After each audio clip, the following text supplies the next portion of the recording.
Thank you for listening to my daddy's podcast. Please subscribe to our channel. All I gotta say is, who that?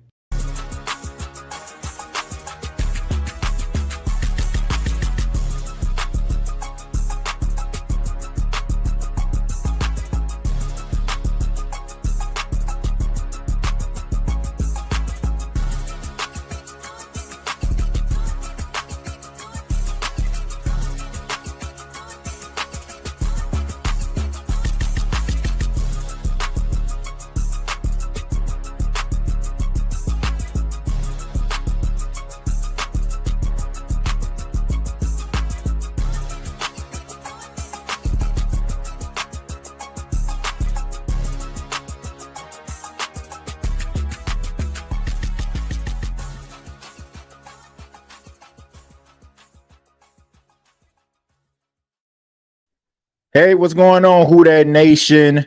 It is yours truly, Timothy J. Jones. And yes, I am the host of the State of the Saints podcast. And thank you so much for checking out the State of the Saints podcast, where we talk New Orleans Saints. Try to adjust myself a little bit. There we go. Hope everybody is having a good Monday. We're doing this live. Hope everybody had a great weekend. Really enjoyed my weekend, man. Spend my weekend barbecuing and trying new things, like cooking up stuffed seafood potatoes, you know. Yeah, man, it's still something that I'm trying to do in my spare time, man. Trying to learn how to cook, man. I know how to cook a little bit, but just thought that I'll just try to, really try to get knee deep in this thing. So I spend most of the weekend just doing that, and also just preparing for the flag football season for Paxton. Be coaching my first full year with that. But all in all, man, there was a lot that happened over the weekend. There was a lot that happened on Friday. We didn't have a show on Friday. I want to give a special shout out to Dawson Eisen Lowe. You probably know him if you're in the Lafayette area.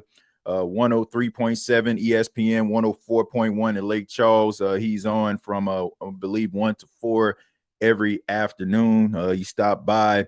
Want to give him a special shout out, man. Really good interview that we conducted with him. Coming up this week, I got my boy Smitty.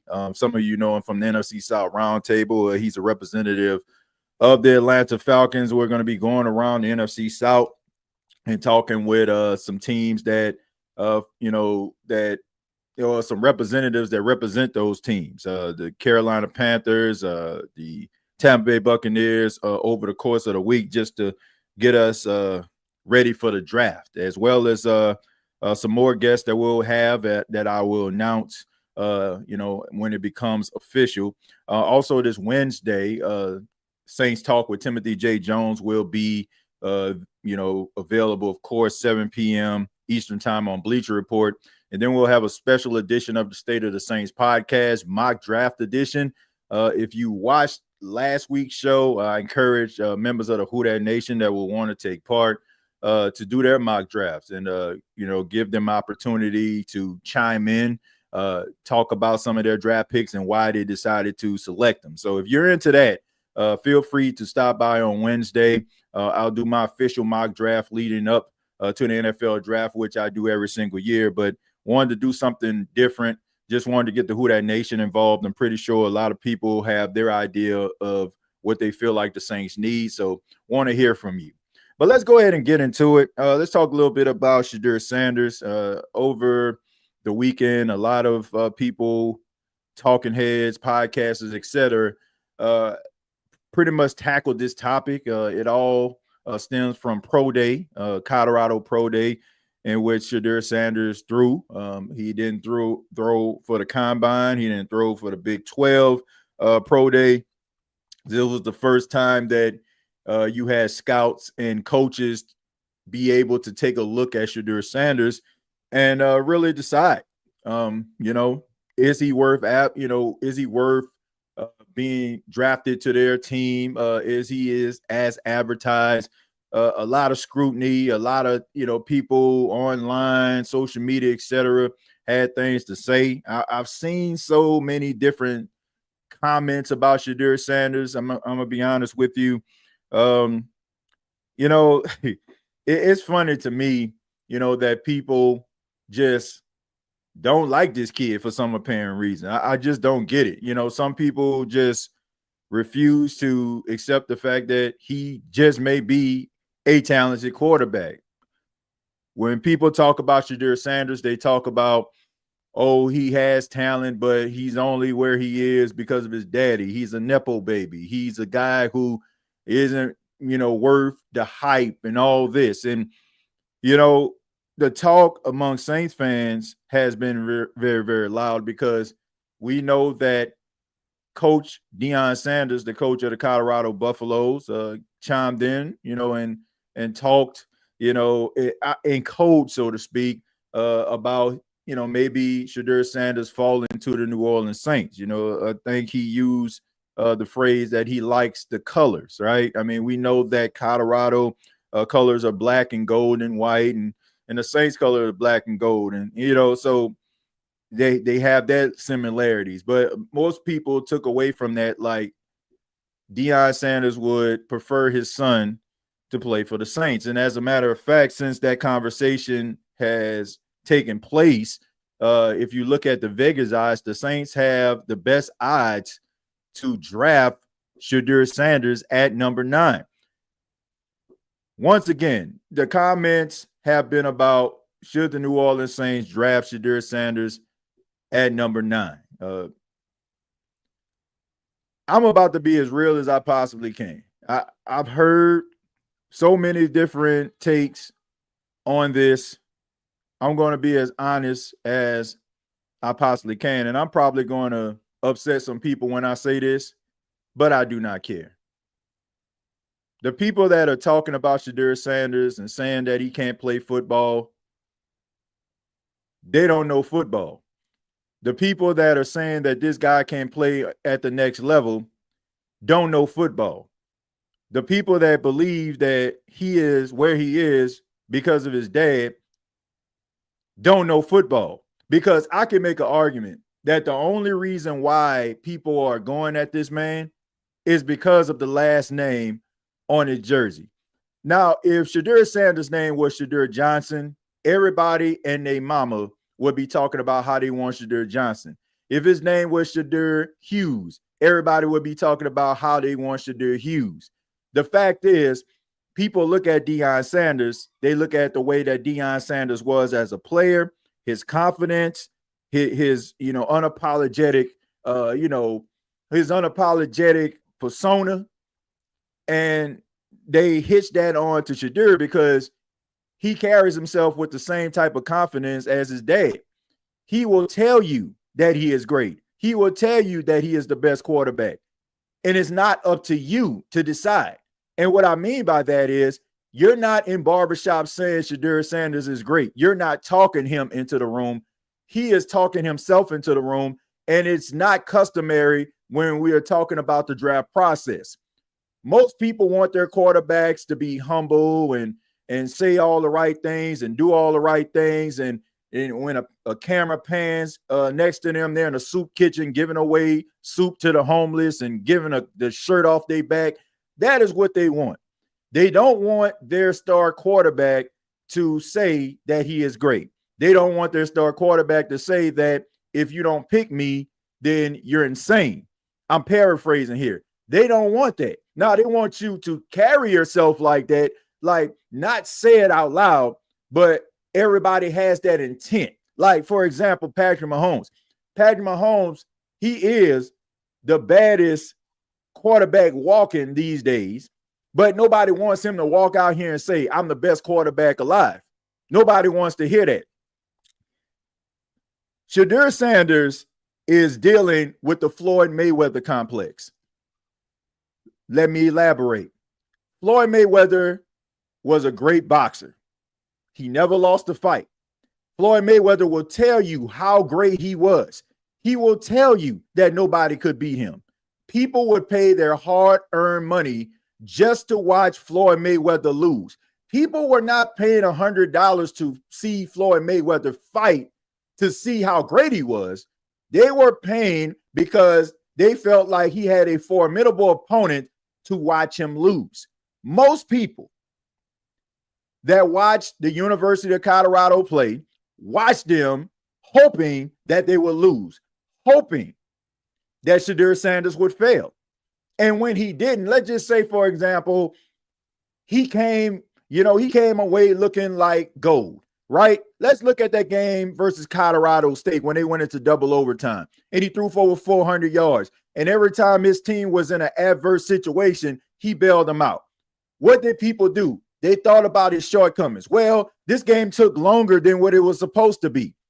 People do not want to see individuals who carry themselves, who talk about how great they are, to talk about how special they are. They tell you that. They don't want to see that person succeed.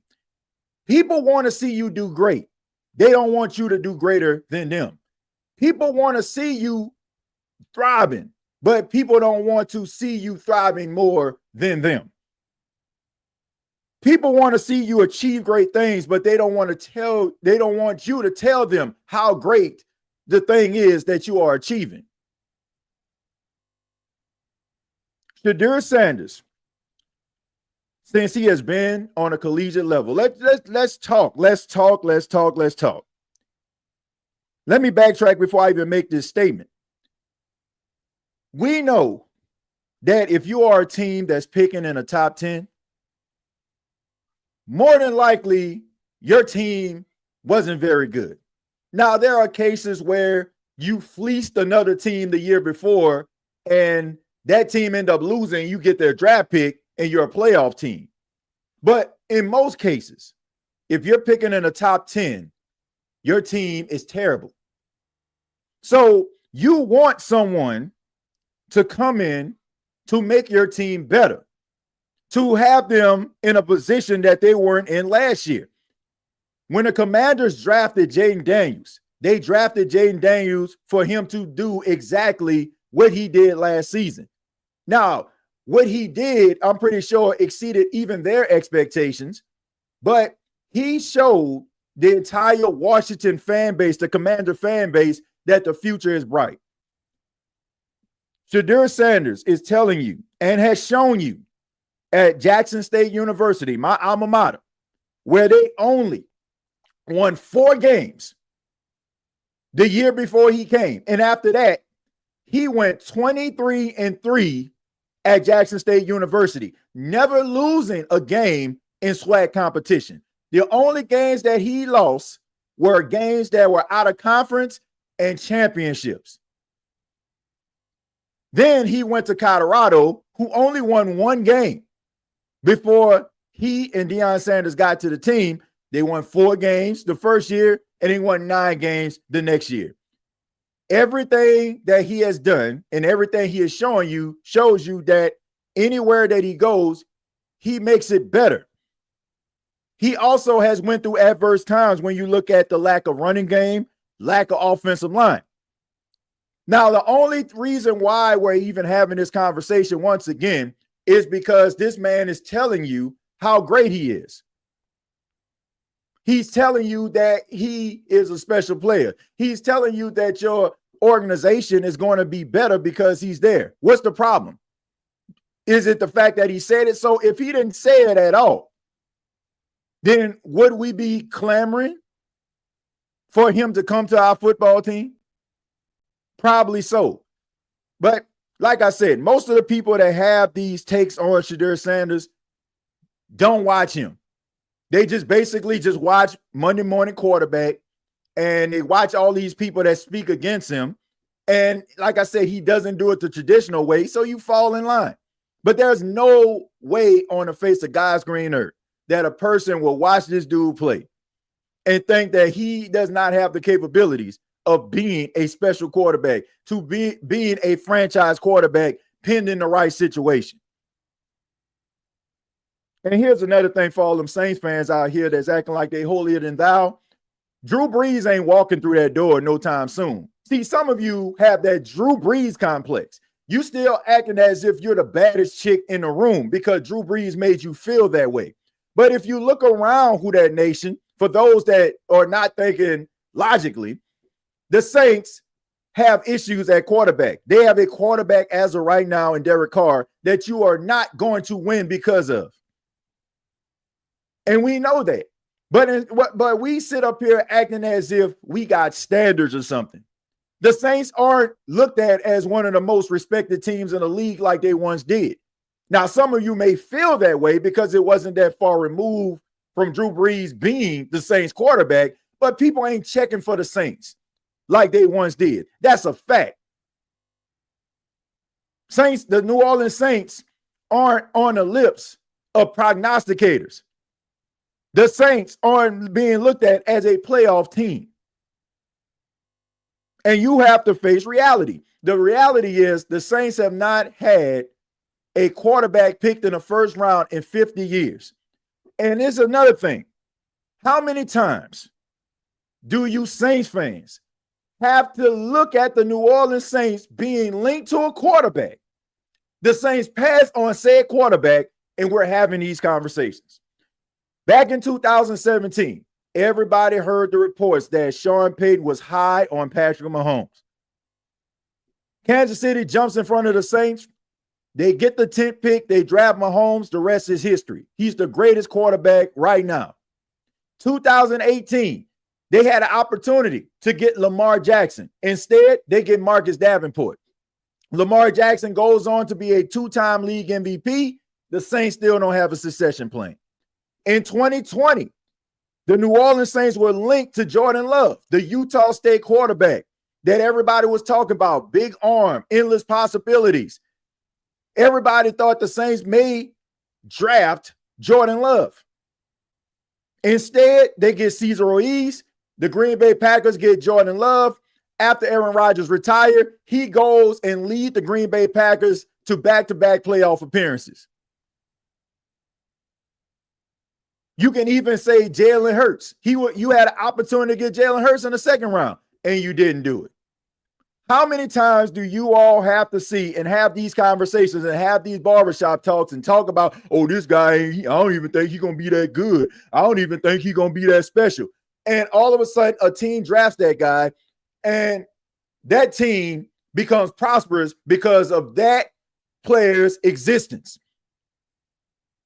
You can talk about, oh, man, he a diva. Oh, man, he just don't talk the right way. I just don't see him being drafted by the Saints. I just don't see him fitting inside the locker room. You can say all that stuff all you want to, but I don't know about you, but I'm sick and tired of watching these quarterbacks where y'all feel like y'all can stick y'all nose up and walk past them like these dudes ain't about to be nothing. They become something, and we sitting up here talking about, well, the Saints could have had him or the Saints could have had him. Like, I'm sick of it. If you have yourself a quarterback, if he's right there for you, and there's a possibility that that guy can be a franchise quarterback, why not draft him? And here's for all those other people out there, well, he might end up being a bust. Well, excuse me, ladies and gentlemen, excuse me, Who Dat Nation, but aren't we having this same conversation every single year about the Saints whiffing on draft picks? You know what? I'd rather the New Orleans Saints whiff on a draft pick that actually had an opportunity or actually had some promise, not somebody that I had to look for on Wikipedia. Aren't you tired of that? Aren't you tired of watching the New Orleans Saints draft players that you don't even know? Aren't you tired of watching the New Orleans Saints draft players that they are hoping that the light come on the second level? They show promise on the first level, not elite talent, not them flashing off the screen consistently in big time games like the Sugar Bowl, Cotton Bowl, Fiesta Bowl, right? College football playoff national championship. None of that. You got to go to the Alamo Bowl. You got to go to the San Diego Credit Union Poinsettia Bowl to see them set it off. And this is no disrespect to those guys. I feel like, small time schools, if they have a player, they need to be drafted. But when a player is showing you that he can play at an elite level, that he can play big time and rise to the occasion, what are we talking about? Why are we trying to talk ourselves out of a promising situation? I just don't understand it. And for all those people out here that's talking about, Oh, the New Orleans Saints, they don't need Shedeur Sanders. They don't need him because they trying to win right now. Man, let me tell you something. The New Orleans Saints, once again, whiffing on draft picks, and I would rather have a guy that I know, even if he didn't start right away, that I know that my future could possibly be bright because that guy is on my team. I mean, hell, the Saints, no disrespect to the brother, but they drafted Isaiah Foskey in the second round. This man barely could get on the field. Peyton Turner, they drafted in the first round, couldn't stay healthy. Trevor Penning, God bless him, he finally found a spot that seemed like it can work for him, but even he struggled to be on the field. What are we talking about? For the last couple of years, the Saints have tried, like literally tried to find guys in the first round, and they couldn't see the field. So somebody please tell me, what is the difference between you actually drafting a guy that shows promise and he sits on a bench? That sounds like every single draft pick that the Saints have had over the last 3 to 4 years. Once again, why are we sitting up here sticking our nose up in the air like these things aren't happening right in front of us? If Shedeur Sanders is there at 9, the Saints would be insane not to draft him. I'm serious. You could have a quarterback of the future. I don't want to hear it. Look, if we're talking about the New Orleans Saints, if they honestly believe, think about this.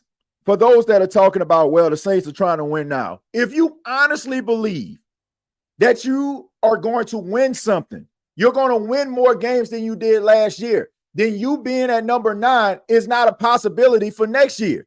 So why don't you carry yourself like that? This is an opportunity for you to get a quarterback, a potential franchise quarterback at 9.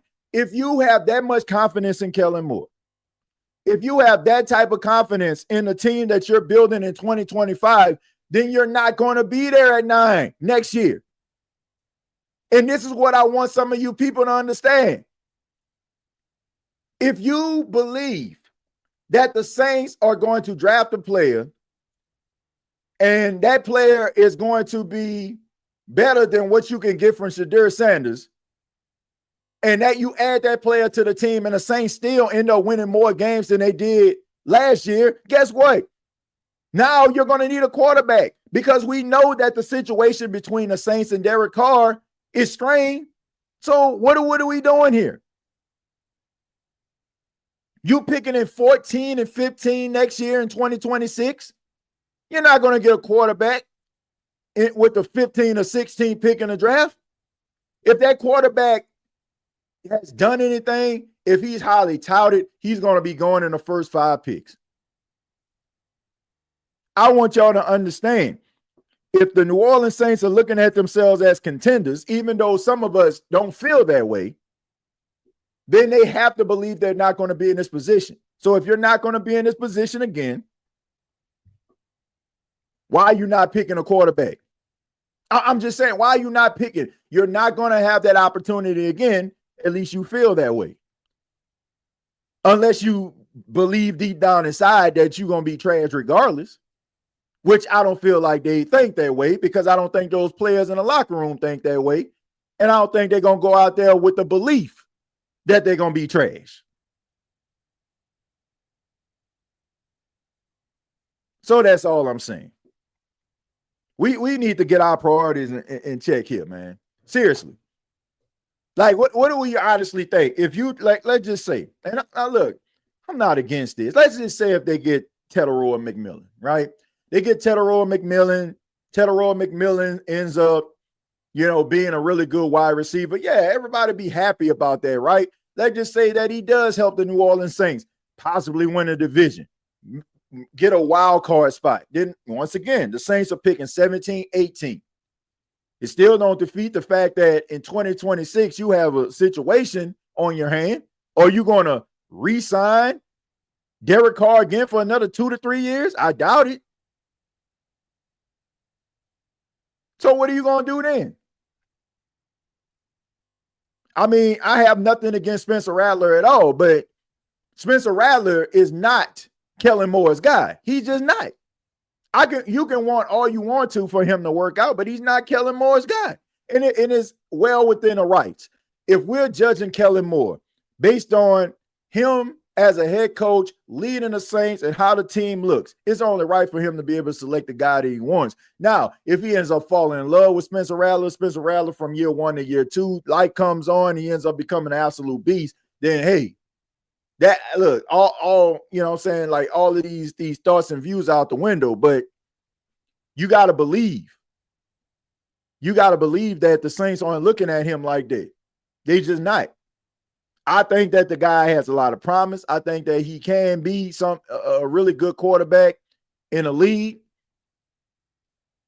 Sky's the limit for him, but at the same time, he's not Kellen Moore's guy. So we judging Kellen Moore based on wins and losses. If the Saints end up, winning some football games, but let's just say, the same old song and dance. Yeah, you know what I'm saying? Some injuries happen. Derek Carr can't really, pull the team or drag the team along with him. Then we're going to be in the same position in 2026 with a decision to make. So how long are we going to continue to do this?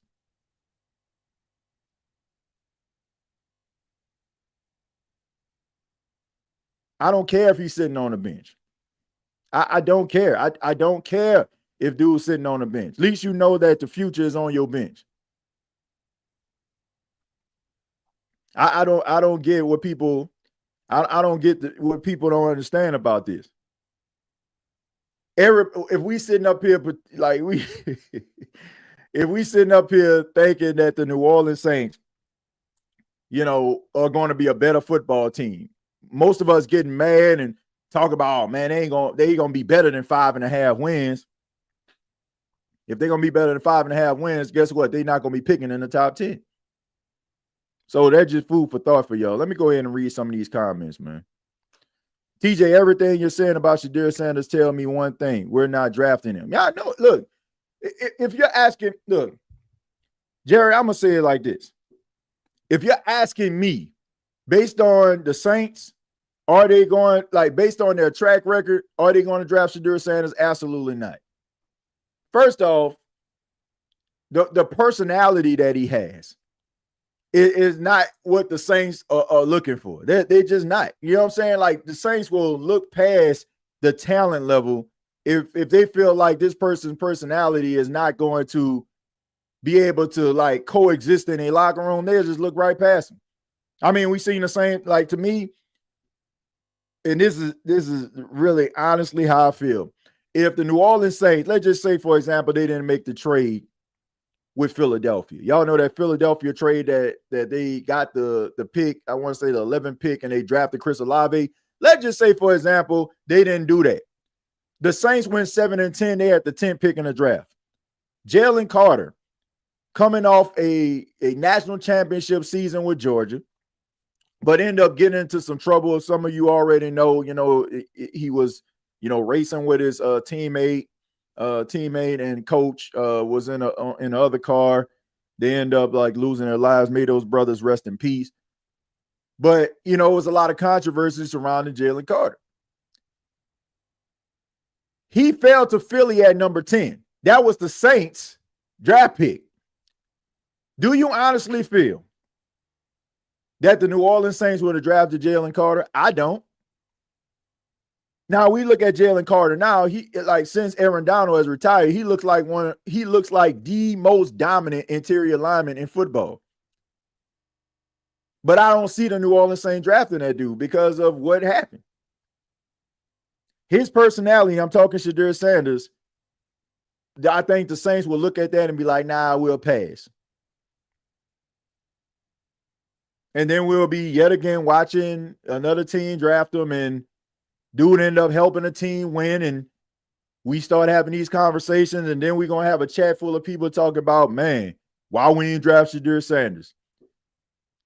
If the Saints really want to show me that they trying to do things differently, you'll draft a player like this. Because you clearly need a culture change. And also to me, it's not like Shedeur Sanders is toxic in the locker room or anything like that. The dude is just confident. He works hard. He's the first person there, the last person to leave. And, like I said, he's just confident in his ability. So I don't know, man. Like me personally, I don't see that happening.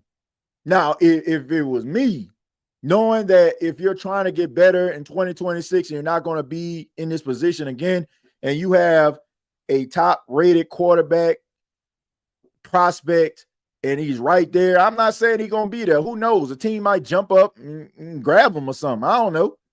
But all I'm saying is, if he's right there and you don't feel like you're going to be in this position any longer, why not?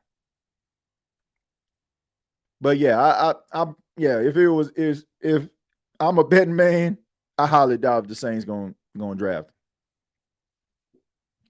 I know that's all sports, but there's no reason why I draft Sanders because he's Deion's son. Well, look, I don't think that has anything to do with it. I look at the guy, Dalton. I look at his work. Like, I don't care about who his dad is. Like, that's the problem I have. People are really convinced that this guy is in a position and he's where he at because he's Deion Sanders' son. I can make an argument that if he wasn't Deion Sanders' son, people would probably be looking at him a little bit more differently. I think that he would have been up for the Heisman Trophy. I think they would have been hyping dude up. I really feel that way. Him being Deion Sanders' son plays a huge role in how this dude is talked about and mostly how he's scrutinized. Because his numbers don't tell you. You know what I'm saying? His numbers don't tell you that he trash. You're completing 74% of your passes. You're throwing for 4,000 yards. What do you do for like 40 touchdowns? Like, that ain't trash. What are you talking about? Like, that doesn't speak trash to me. But we're not talking about that. Most of the people that we'll talk about, they don't even talk about his stats. They'll talk about like how he's holding up his wrist or whatever. He's showing off his Rolex, or he got his hat to the back, or he didn't throw no pro day. All these different things. There's very little to do with football. If you go and watch this guy play, there are some plays where he hold on to the ball too long. I will give you that. But some of the decision making, most of the decision making is smart decisions. I can remember watching him his freshman year at Jackson State, and there was one play. There was one play that he had.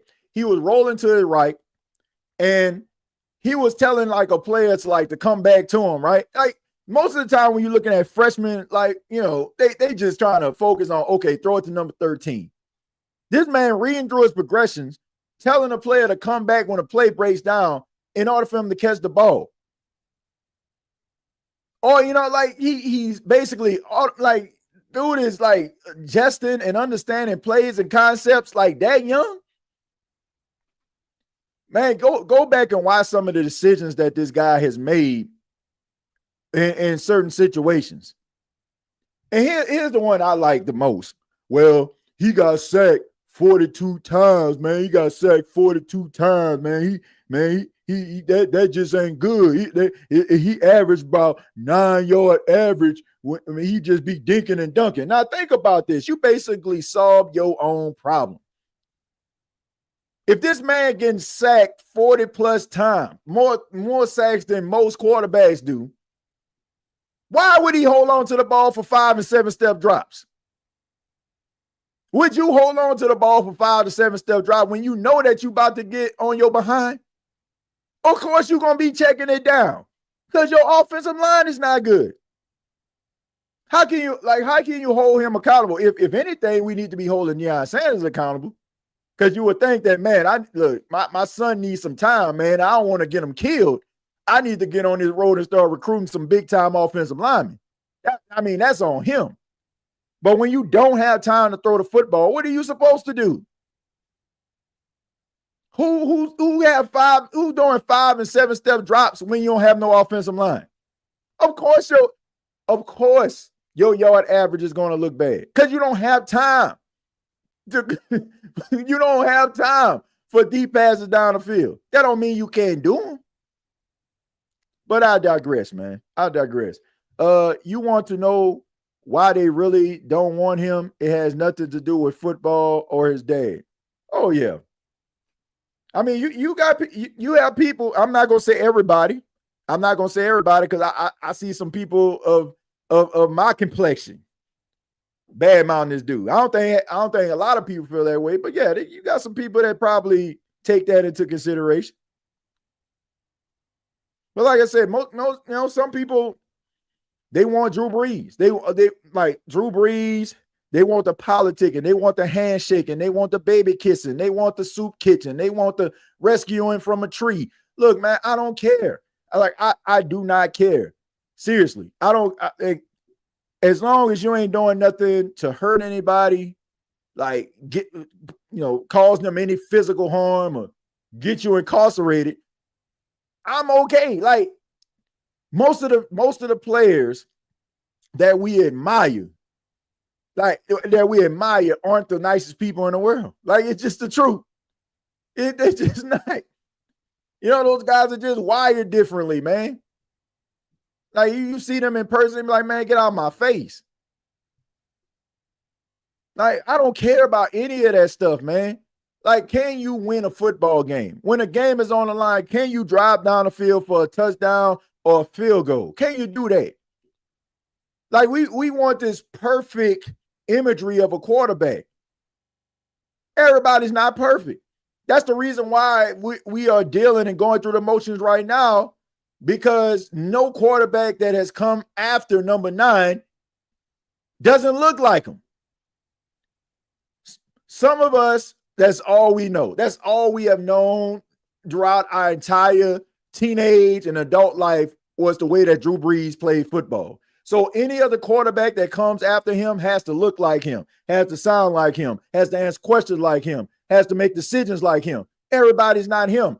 If everybody was Drew, I say this all the time, if everybody was Drew, how special was Drew Brees? The special players make you miss them. That's the reason why they're special. There's a reason why you can't replicate greatness.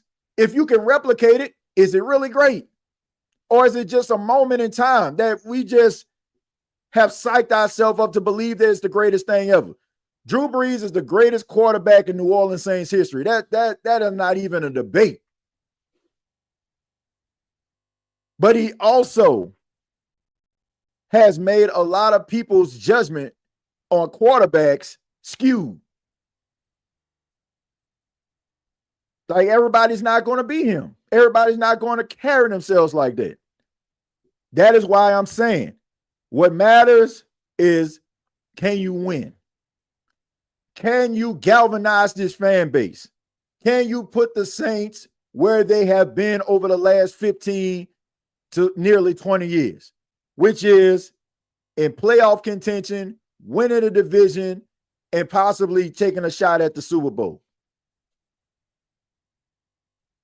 All this handshaking and baby kissing and politicking and wanting to be suited and booted, and, oh man, I seen him at Rouse's and he said, oh, you only have 2 items there. You can jump in front of me. Man, I don't care about that. Who cares? That's what some of y'all want. Y'all want a politicky quarterback. No disrespect to Drew, but like I said, Drew Brees did everything right. And now everybody just feels like if it ain't Drew, it ain't true. Shedeur will be our CJ Stroud or better, says Cool Sports Rhyme. Thank you very much for the $1.99. And the Trader Playbook says mostly white guys criticizing, brothers love him. It's not the conventional way. Goes back to the beginning of this episode, what I just said. People want to say that you're great. They don't want you to tell them that they're great. They don't want to hear it. Like if a person like goes out there, let's just say a kid in high school, right? You know, like you watching him play and he dropped 54 points, right? And everybody like, whoa, man, you seen that kid? He scored 54 points in that game, man. He was unconscious, man. Like, what great. And then you see him like, oh, there he is right there. Hey, kid, great game. Yeah, thank you, sir. Thank you, ma'am. You know, I just want to get better every day. Oh, I like that kid right there. Now, let's say that kid scored 54 points. You saw him. Oh, there he is right there. Hey, man, good game. Hey, I know. I should have scored 60. Man, what's wrong with that kid, man? Shoot, he arrogant. He full of himself, man. Shoot, he ain't never going to go nowhere. That's the whole, like, that's the only thing that really separates him. If Shedeur Sanders just went out there, he say, oh, Shedeur, you completed 74% of your passes. Well, you know, I mean, I'm just trying to get better every day. You know, I thank the Lord above for giving me the health and the strength and the ability to be able to do this. And I just want to thank my offensive line. It's mostly about what they got to do. Oh, I like that young man right there. I want him on my football team. But you sit up here and will argue till you blue in the face. If that player, man, you see how good he is? Man, he completed 74% of his passes. Man, this dude is a beast. This man a bona fide beast. But if he tells you he a beast, I don't want him. Like I said, people want to see you do good. They just don't want you to tell them how good you're doing.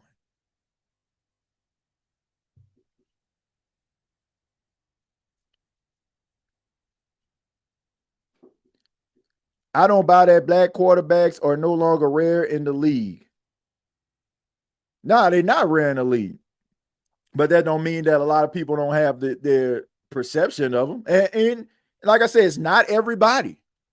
But to say that nobody, you know what I'm saying? Like nobody feels that way. Come on, man. We can't speak for everybody. And we also know that we live in this society, man. Come on, man. But I'm not saying like everybody, that is everybody's take. Some people don't like the brash, you know, how brash and how confident he is. Because it's not customary. It's just not. It's when we talking about quarterbacks, right? When we talk about quarterbacks, we want all shucks, gee golly. That's what we want. Or I don't want to say that's what we want, but that's what people are accustomed to. The all shucks, gee golly, I'm just happy to be here type guys. Like that's just what it is.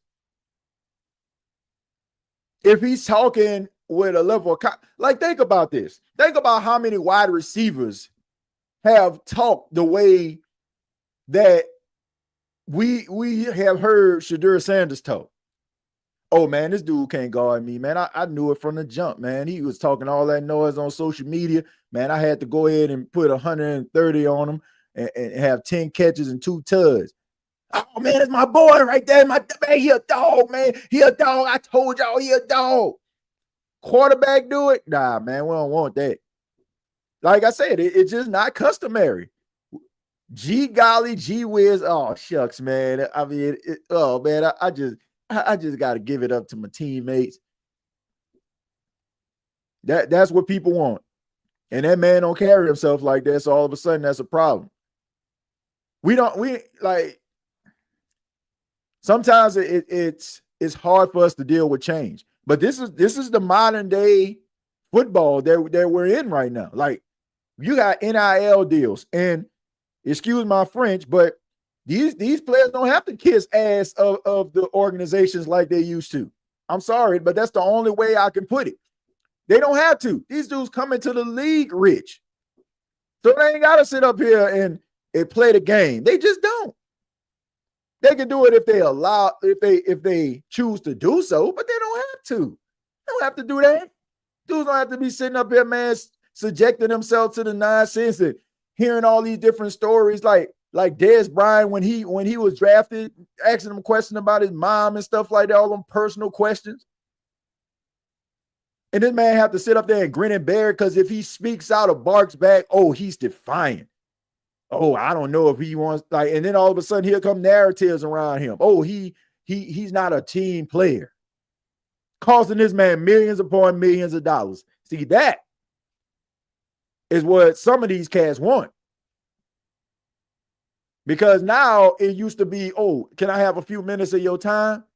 Oh, yes, sir. Yes, sir. Because all of a sudden, everything you're doing is being evaluated. So if you turn this guy down, you don't know if he's one of the most well-respected reporters or one of the most well-respected scouts, right?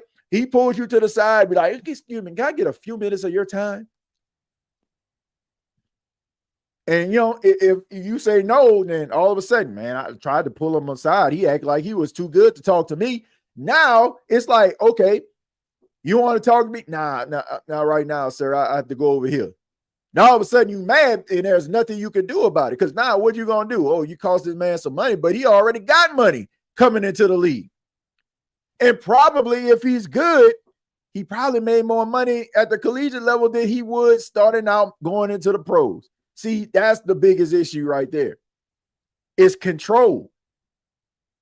Please don't be a cog in a wheel. Please don't be a hamster on a wheel. If that is how you feel, I'm not telling anybody to change their way of thinking when it comes to Shedeur Sanders. If you have come to that conclusion on your own, based on tape, based on evaluation, but do not let Monday morning quarterback and hyperbole and a mad and just a pouring of social media comments to deflect you from your own personal assessment. That's why I'm telling everybody, watch the tape. Watch the tape. This is not a presidential election.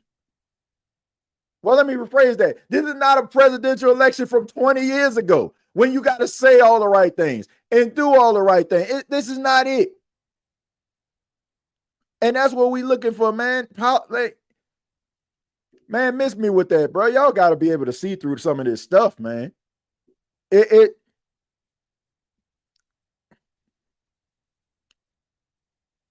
Some of these things have to do with control. When you're telling people who have influence, who have money, who have power, that their power is being stripped, that their influence is being devalued, they do not take that kindly. They just don't.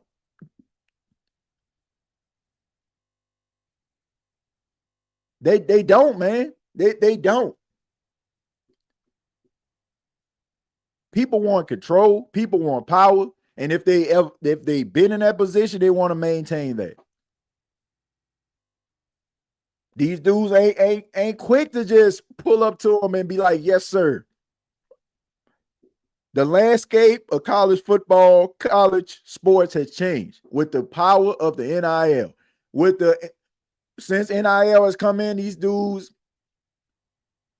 come out of high school. Like, think about that dude, what, Underwood, the quarterback who's supposed to go to LSU, now he at Michigan. Like, we heard the stories about how much money this man made by signing his name on the dotted line in Michigan. It's different, man. It's different.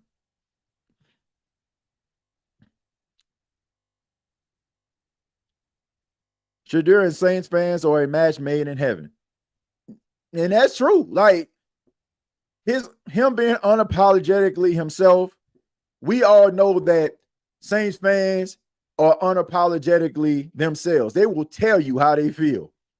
They don't care. Like, I would think like his personality and the Saints fan base personality would be a match made in heaven. TJ, in the words of the great Taylor Swift, players gonna play and haters gonna hate. Big Velly, skip on quarterbacks. I'm feeling that the draft, the best available. We need to stop reaching for fools. I agree with that, Jack. Look, this show is focused mostly on Shedeur Sanders because of what happened on Pro Day, but I definitely agree. I agree. If there's a player that's available, right, that that is the best available, then you select them. And I don't think if you have a quarterback, if you got a quarterback right there and you know for a fact that you're not going to be in that position, you feel that confident in yourself, you're not going to be in that position for a very, very long time. So if you feel that way, then I say roll with it. If the Saints draft Shedeur, Carr is definitely done in New Orleans. Would that hurt any party?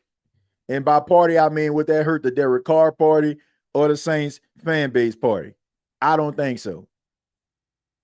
If the Saints situation in the books weren't the way that they were, I honestly don't believe that Derek Carr will even be on his team right now.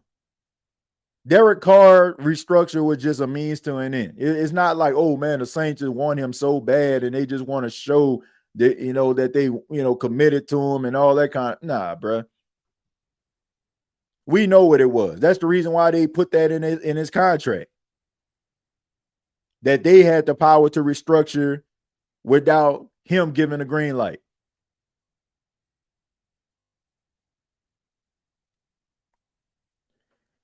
Hit that like button and subscribe to the SOTS. I appreciate that, Keen Arthur. Thank you, man. Rattler should get another chance. Yes, Rattler should get another chance. But we have to understand that Kellen Moore is a new head coach, which means that even though we feel that way, Dalton, that doesn't mean that Kellen Moore feels that way. If like I'm going to be fair to Kellen Moore, and I think we have to as well. If Kellen Moore says, I'd rather, go with another quarterback, right? Now, some of us will be mad, but at the same time, it's well within his rights. Because if he's being evaluated based on a roster, he should be able to choose whoever he wants. The biggest argument that we've had, Mickey Loomis, he's too involved. He needs to let the next coach in line be able to select the players and be able to be instrumental in the development and also the change of the team. Keep who he want, let go who he want to let go. Nah, it can't be conditional. If we want to talk about a coach having complete autonomy, right? We want him to have a position, as we used to say growing up, have that position. Then we can't just sit up here and pick and choose. Nah, I like him. Nah, you go ahead, let him go. No, not him. No, bruh. This man can select whoever he wants. So if he feels that Spencer Rattler, like I love Spencer Rattler. Like I watched him.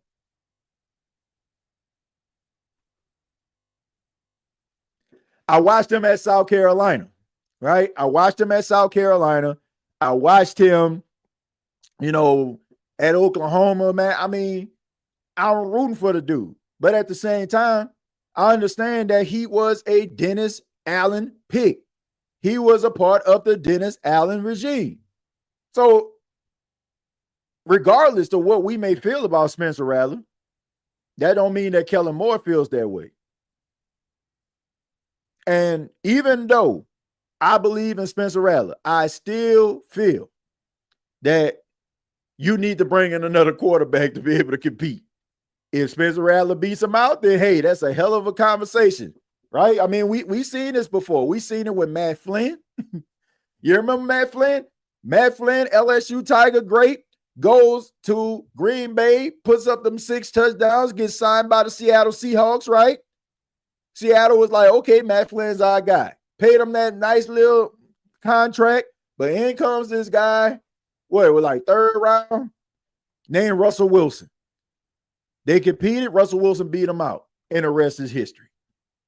Now, I'm pretty sure Seattle wasn't very happy that this rookie beat out a guy that they paid that type of money to, but I'm pretty sure they're glad that they had that competition. So once again, you don't know what the future holds. You can believe that Spencer Rattler is the future of your franchise, but that remains to be seen. So until that happens, you have to find that guy who is going to be the future of your franchise. If you do not have that quarterback on your roster emphatically, like that's our guy right there, If that ain't it, you got to keep on drafting, and you got to keep on finding competition until the we separate themselves from the tell. If you don't know what I'm talking about, read your Bible. I'm going to be throwing up the watch. Look, if he gets drafted, I'm pretty sure a lot of people going to be throwing up their watch. And I guarantee you season tickets going to end up getting a spike. I can tell you that. Camera Motions TJ. Yeah, man. Yeah, got this new webcam now that follows me everywhere I go. Hey, yeah, man. Hey. Hey, Jerry, we came a long way from not having a camera at all.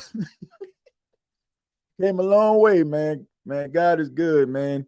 God is good, man. A lot of hard work, dedication, and great people, have got us to this point, man.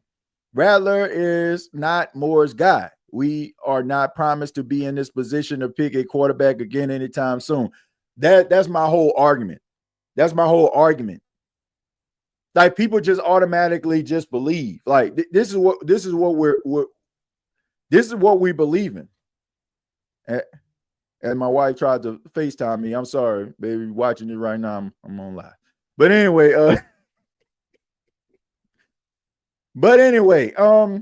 yeah, if you look at, Shedeur Sanders, if you look at some of these other quarterbacks that are coming through, this is your chance. This is your opportunity to be able to select one.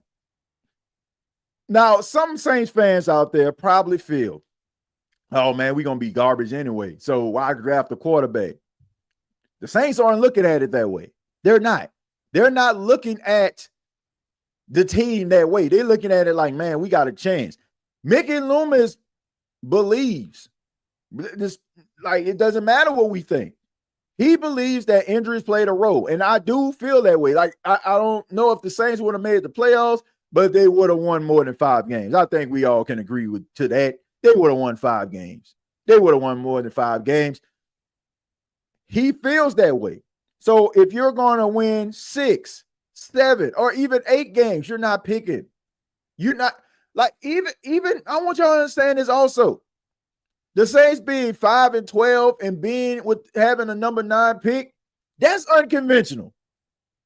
That's unconventional. Like, the way that this whole draft is set up, like, we know that we were in historic territory when it comes to all these teams just losing as many games as they had. Now, if you telling me that the Saints are going to win 5 games again, then okay. Then you probably picking 4th in the draft, 3rd in the draft. Like, in most cases, the Saints winning 5 games and picking at 9 is like uncharted territory. But what I'm saying, if you're winning 7, 8 games, trying to win a division, let's just say if they even win a division, you're not in that position anymore. And all this, like, Arch Manning, Garrett Nussmeier talk, man, don't even have this conversation. This is why I want y'all to understand, like, this is going to be your opportunity. If we're talking about changing the structure of the team, right? We've said this on countless occasions here. I don't know what anybody else is saying, but I said this on this show. In order for the Saints to be able to get themselves back to that winning ways, for us to be able to stomach Saints football on Sunday, they're going to have to build through the draft. I'm just telling you right now. Manna is not going to rain down from heaven in a form of a free agent quarterback like it did in 2006. It took some unforeseen circumstances for the Saints to land Drew Brees. Drew Brees was supposed to go to Miami. He failed a physical. Well, at least the doctor was like, nah, man, look, he damaged goods. Like, it took that, a bum arm, a surgery that only Dr. James Andrews could do, and a doctor said no. Like, if the doctor for the Miami Dolphins would have said, okay, he'll get better, we wouldn't be having this conversation. It took unforeseen circumstances in order for that to happen. If you think that, oh man, Saints, they end up drafting a free agent quarterback, come in, ends up lighting it up, being a Super Bowl MVP. Like, come on, man. Come on. Come on, man. Come on. Ain't happening.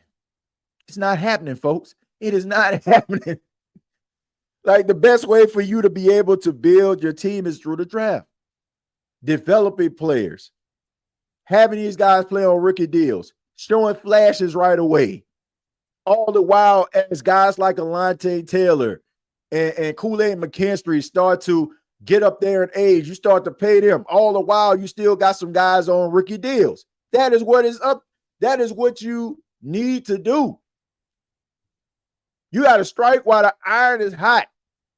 Those first contracts, that's the reason why some of these, like, look at Detroit. Look at Detroit right now. Detroit is winning football games, but look at the guys that are on their football team. Aiden Hutchinson hasn't got a big contract, still on a rookie deal. Sam Laporta, still on a rookie deal. Jahmyr Gibbs, still on a rookie deal. You had Amon-Ra St. Brown, who got paid. Jameson Williams, he still got another 2 years. Jack Campbell still got another, 2 to 3 years. Terrion Arnold still got about 4 years? That is how these guys are going to continue to maintain success. And they got to strike while the iron is hot. Yeah, you got some guys on your team that you done paid, like Jared Goff and like I said, Amon-Ra and David Montgomery. Yeah, you done paid those guys, but for the most part, their core guys are young players on their rookie deal.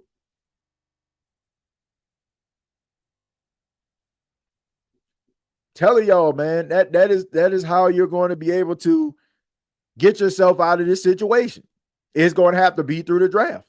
And if you get yourself a young quarterback that is up being the future of your franchise, why the heck not?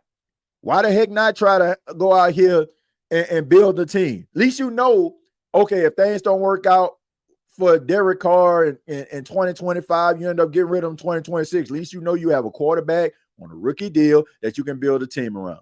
And all this stuff, the Saints need a wide receiver. Man, this is a deep draft. You're going to get a wide receiver in the second round. You get a wide receiver in the third round. Shouts out to my guy, Emery Hunt, man. Pick up his draft book right now. Got every player that is going to be drafted or potentially drafted. Got the rundown for you.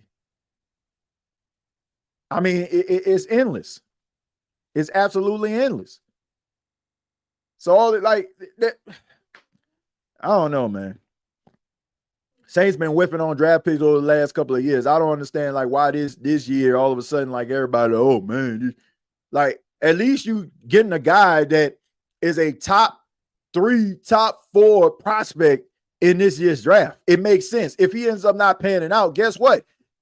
You made it is a decision might slap you in the face, but it was the right decision at the time. If we're talking about from a prospect perspective, like we talking about a top 5 draft pick, what are we talking about here? Like things happen. Like I don't care if you did your homework all day, all night, all evening. If you have a draft pick that don't end up panning out, it can happen. It can happen. But you can't sit up here like, man, they suck. Like, nah, this guy was a top 3, top 5 draft pick.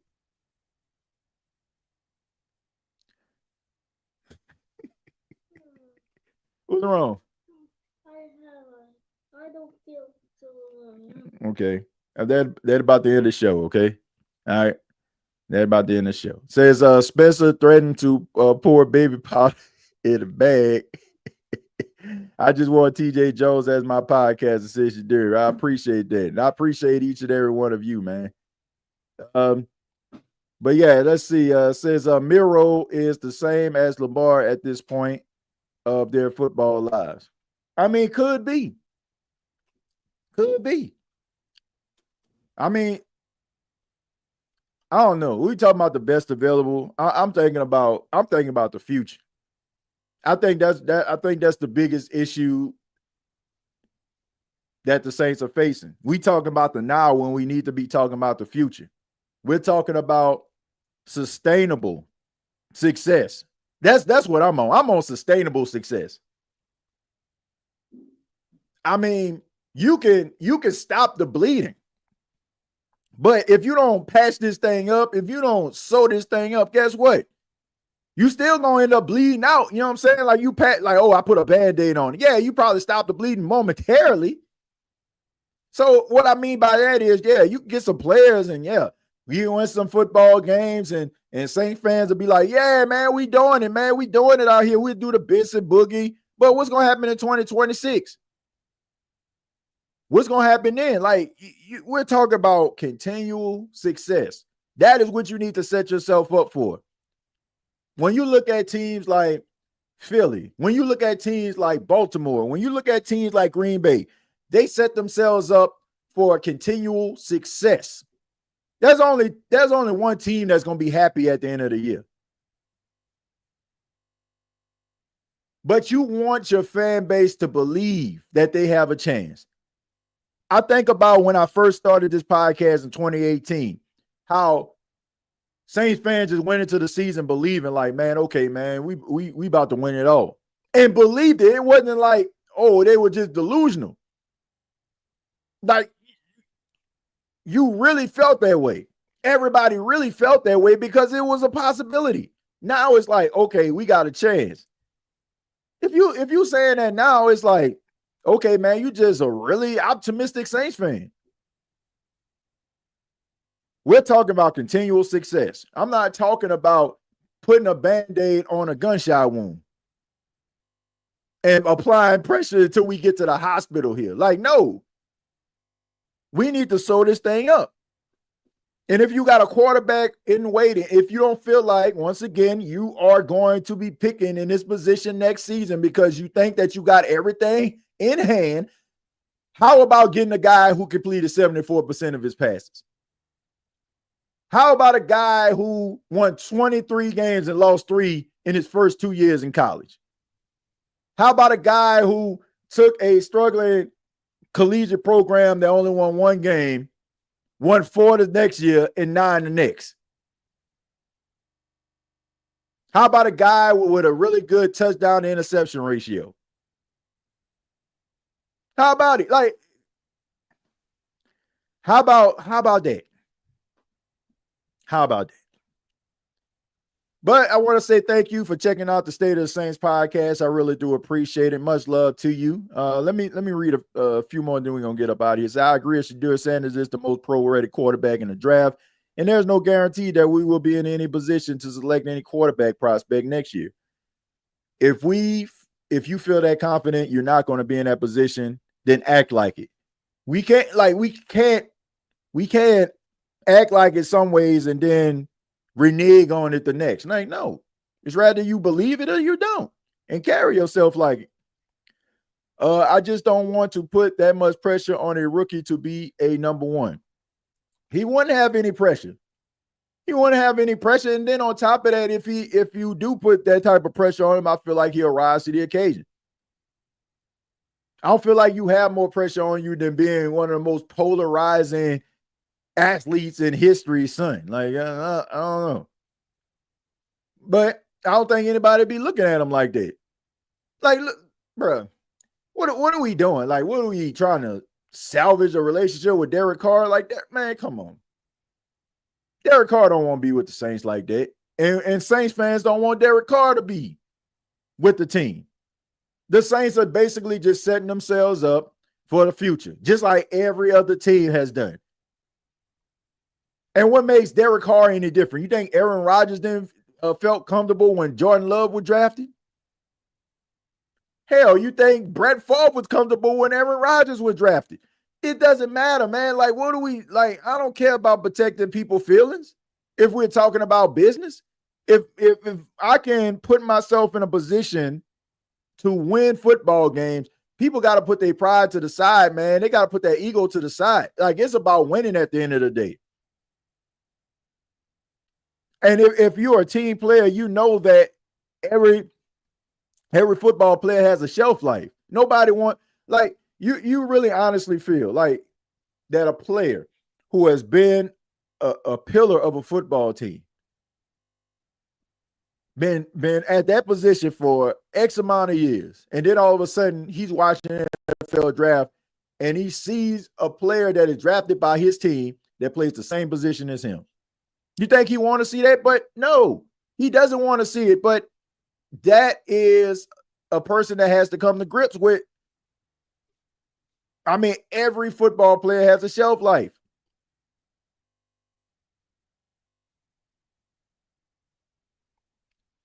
TJ, boy, that number 2 Sanders Saints jersey would be beautiful. Well, that number 2 as of right now belongs to Spencer Rattler. I just hope we could get both Jaden Higgins and Denzel Burke in this draft. Yeah, Jaden Higgins is that guy gonna be a beast. Gonna be a beast. I think, yeah, he definitely. Yeah, I'd be shocked if he don't end up being a number 1 receiver on a team that can utilize him the right way. TJ, that would be a great son plays for his father's number 1 rival. Yeah, that would be crazy, right? Damn, Derek Carr broke transmission feelings. I'll look him straight in the face and say, "We getting your replacement, Mr. Lemon." Look, like I said, some of the greatest quarterbacks of all time had to face that. I mean, Joe Montana, in my opinion, the greatest quarterback of all time. Like, we throw Tom Brady up in that thing, but I'm just talking about based on situation. I think some rules and stuff like that applied Tom Brady to be who he is. Joe Montana, even though San Francisco didn't draft him, they got his replacement in Steve Young from Tampa. This is the greatest quarterback of all time. And even he went to the Chiefs. So I mean, I don't know. I don't know how many ways I can explain it to help y'all to understand that this isn't a popularity contest. And we ain't, oh no, man, this is not like me taking Paxton to the park. Oh no, it's not your turn yet. Okay, it's her turn to go down the slide. It's his turn. No, bruh, draft the quarterback if he's available. Draft if Shedeur Sanders gone, you don't feel okay, whatever. Draft that player. I don't care. Look, much I love the Mario. If you feel like, let's just say Abdul Carter slipped in a draft. Hells yeah, draft Abdul Carter. You can love the Mario all day, all night. But this Abdul Carter, this is a guy that is a generational talent. Sorry, Mario, you just gonna have to understand this.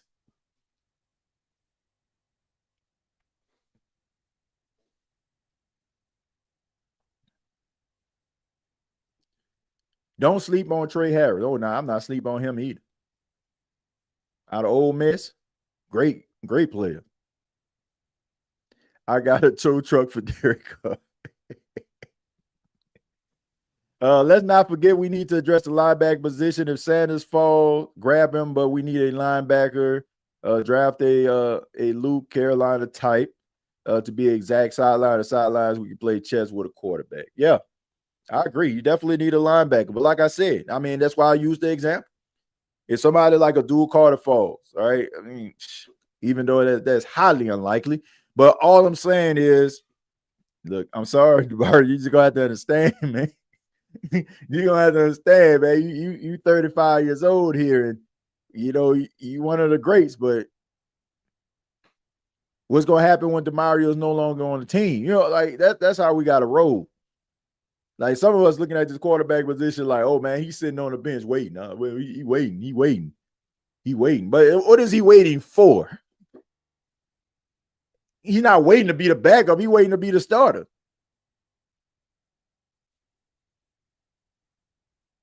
And you know, do you drive,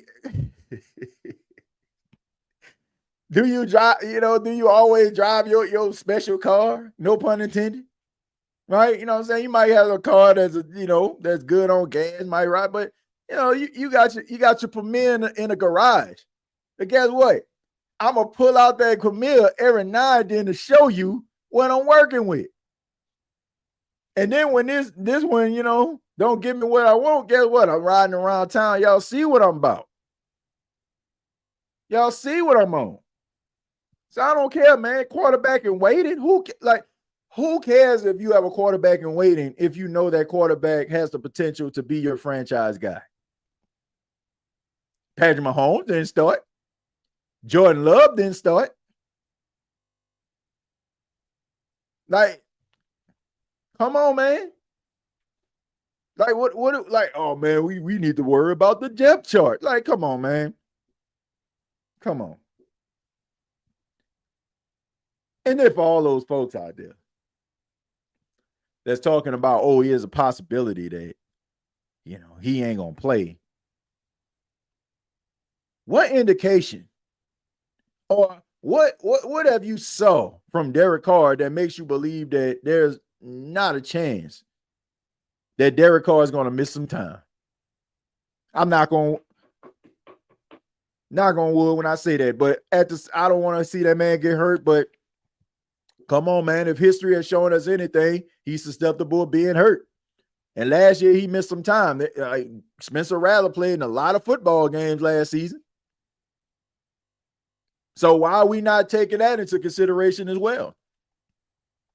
At least you know that you will have a quarterback in waiting with the possibility of being that franchise guy. Well, I mean, history has shown us that there's a possibility that you might end up seeing him before he's ready. So why not? But once again, thank you all for checking out the State of the Saints podcast. Got 555 people watching this right now live. I just ask that you hit the like button. Man. If you like the State of the Saints podcast, you like the content, like the engagement, please, pretty please hit that like button. I would really appreciate that. Subscribe to the channel. Also, check out Saints Talk with Timothy J. Jones. That is available on Bleacher Report. Happy to announce that I'll be a part of the Bleacher Report's panel for the NFL draft. I got to see what day. Normally, we have our traditional NFL draft watch along for the first round. If I have to do the Bleacher Report live, then we're probably going to have to do like a day 2 watch along. But we're definitely going to do a watch along. It has become a staple of a tradition here on the State of the Saints podcast. Some of the funniest episodes, some of the funniest moments in the history of this channel and the history of this podcast is taking place at the NFL draft. So I don't expect for that to change anytime soon. Also, for those that tuned in a little bit late, I think I got to play this. Shouts out to all the after show boys and all the after show girls out there. Shouts out to y'all. Where is it? Oh, there it is. Shouts out to them after show boys. Shouts out to them after show boys. They be tweet and be post. They be tweet and be post. They be tweet. Yeah, them after show boys. They be tweet and be post. They be tweet and be post. They be tweet. Yeah, them after show boys. For all after show boys, after show girls out there, coming up this Wednesday, immediately following Saints Talk with Timothy J. Jones, we will be doing our special mock draft edition, but we got a little bit more of a twist. I'm asking you to bring your mock draft to the show. That's right. We're going to open up the phone lines. We're going to allow you to go over your draft picks, why you decided that you were going to draft that player, what you feel like you bring to the New Orleans Saints. So I'm going to do my mock draft first.